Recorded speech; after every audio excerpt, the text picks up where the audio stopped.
Ante Čorluka 3-4. Marin Sesar izvodi udarac za MNK Tiče.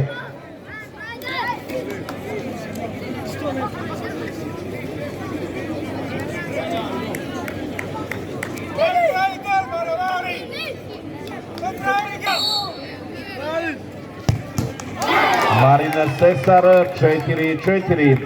Udarac za Frižidski salon Mićo izvodi Dario Marinović. Odnosno Mirko Hrkać.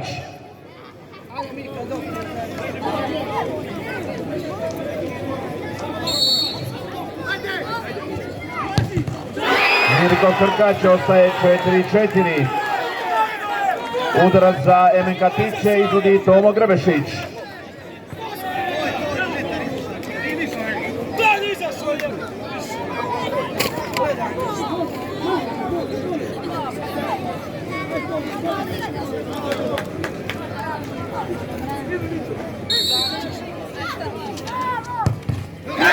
Tomo Grbešić ostaje 4-4.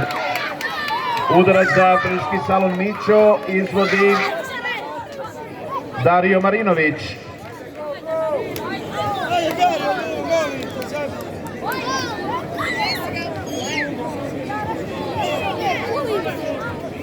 Unesi ga Dario, ajde! Ajde Vačka, imaš, ajde! Dario Marinović ostaje 4-4. Udarac za MNK Tiče izvodi Ante Grbešić.